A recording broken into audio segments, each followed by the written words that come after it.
August the 17th, 2025. Guys, you're looking at images of yesterday. Notice it was updated Saturday at 12 p.m. right here. I'm here for a reason. We're going to look at the difference in the path from then and today. Now, before I get started, I want to say it's a beautiful, bright, and sunny day here in central Mississippi. It is 80 degrees, 87 with the heat index, guys, 99% humidity. Very humid outside, but more than likely it's going to get a lot hotter because we here in central Mississippi are under another heat advisory. So you guys be very aware of that. Stay hydrated, stay in the shade as much as you can. What I want to point out here is the curve yesterday. There is right in this area, right here. There's a grid line that runs just off the coast of, off the tip of Long Island, all the way down to really the center of San Juan, Puerto Rico right here. See that? Puerto Rico, excuse me. There's a grid line that runs right through here. And again, it's right there. It comes right out through here. If you can't see it on your phone, I know it's even kind of hard to see on the screen, but it runs right through here. And the reason I'm doing it, these spaghetti models are all turning, and the two right here is the Canadian model and the AVNO model. Now, right over here in the middle of this is the Navy model. You can see it coming out right there. It's a purple one, but it's kind of intermingled in here, and you can't see it that much. But everything is basically averaging right along this grid line. Now, let's go to today. And this is what we're seeing, guys. Everything's drifting to the left or to the west, closer to the Atlantic shore each day. Again, if we look at this line, this is the one we were just looking at. Right there. So we've got over 100 miles of movement here to the left or to the west in the predicted or the projected path. See that? Has been the trend, because when this first started, a lot of these models were very close, if not going to go right over Bermuda, which is right there in that dot. See that?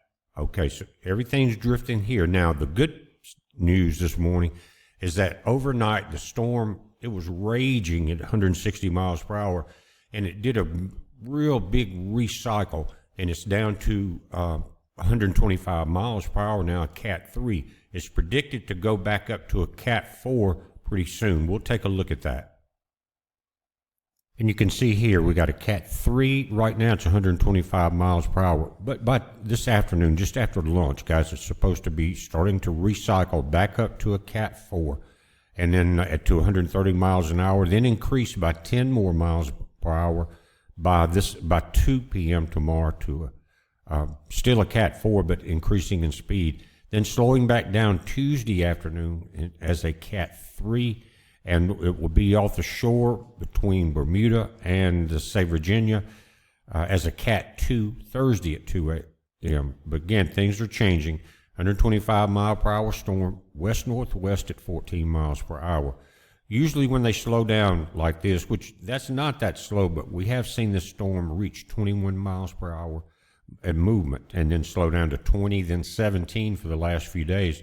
Right now it's slower, and it could be because of the turn. And this is what we have this morning from the National Hurricane Center down in Miami. This storm is still lingering offshore, with 10% chance of development. But again, I think it's going to mingle with some of the moisture from Erin and maybe drop more moisture along the northeast coast, all the way from here down to here. Now, Erin again, Cat 3 at 125 miles an hour. Here's the second storm we've been watching. It is now past. It is the center of the low pressure has passed the Cabo Verde Islands. Notice it's elevated almost to where we were watching last night. See that for the intertropical convergence zone right there. Anyway, it's not supposed to form until it gets into this cone area, and that's giving it a 20% chance of development in 7 days. Tropical wave located near the Cabo Verde Islands is producing disorganized showers and thunderstorms. Some gradual development of the system is possible during the middle to latter portion of the week, while the system moves westward to west-northward at 15 to 20 miles per hour across the eastern and central tropical Atlantic. We've talked about this before.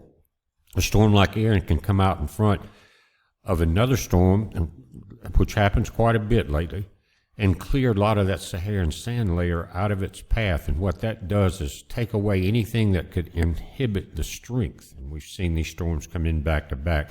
Right now, it's predicted to follow pretty much the path of Erin, maybe just a little further south than what Erin was predicted to do, because even when Erin was back in this area, they had a curve on this yellow bow, and then it went to orange and then red. But remember, it came up and had that curve north. This one isn't quite doing that yet. Let's look at the satellite images. Now, let's take a look at the wide view, guys, as the sun rises this morning. Erin's right here in the center, very powerful storm. Again, I think this eye will reform probably after this recycling, maybe by noon, maybe 1 or 2 o'clock, when it's predicted to go back to a Cat 4. Now, off the coast of, again, pretty much Virginia is right here, guys. That's the system with the yellow dot. Right now, what I'm seeing is upper level wind shear blowing the moisture off of it, which is a good thing. It's being carried off into a system up further north into the Atlantic. And that will decrease slightly the amount of moisture that Erin puts out as it comes in here and skates up right about where the storm is now, because I've got my cursor directly centered over Bermuda. Now we're seeing it's at least 100 miles this side of it, and I think it's going to continue to drift west. The reason I say that, look at this, again, this is the system, about a 20% chance of development. But what we're seeing, again, besides the upper level getting stripped off, is some pressure to the south. And that could be somewhat of a steering factor, guys, as Erin tries to move north and then loop back to the east there. You see a storm, too, just as the sun is rising over the Pacific right there. It's a little further south than Hawaii, but Hawaii, keep your eyes on that. Now, close-up of Erin, guys, right here. Sun rises this morning. You can see the eye dissipated as it starts over. Overnight, barely see it right there, and more than likely this thing will reemerge after it finishes the recycling. I looked at some of the Puerto Rico webcams this morning, and what we're seeing is the bay, some of the bays there on the northern side of the island are being pulled out, and you can tell that because of the direction of this circulation. In other words, all of this is pushing north across the island as the storm starts to pass it. See right there? So if you type in Puerto Rican webcams, that's what you're going to see, especially along this section of Puerto Rico. Very calm water because it's being pulled out. Now, it's going to be different coming in to the islands here. Now, the Bahamas, you've got to really watch this storm because it's supposed to curve before it gets right here to the southern tip of you guys. See that right there and right there? Hope so, because what was it, guys? Was it Gilbert that came into the Bahamas a few years back and sat there at almost 200 miles an hour for a couple of days, and waves were coming over the island up into the second story of those homes that are built there on the stilts? So we don't need another Gilbert there, but we're hoping this thing will turn before it gets to you, but you're still going to get some pretty good effects of it. Rip currents are up, I'm sure, all along all of these areas. And we're going to take a look at that on for the U.S. also. Let's take a look at it in the infrared for a moment, guys. You can see the eye dissipate right in there, and I think it's starting to reform. You can see in this infrared image under that top layer of clouds, and there it is right there. Anyway, still strengthening. You see the output, and then of the storm to this side, and then it's, again, pulling water and wind in from here. Bahamas, you're not far from these outer bands. You're probably, well, you are getting some of the lighter rain now.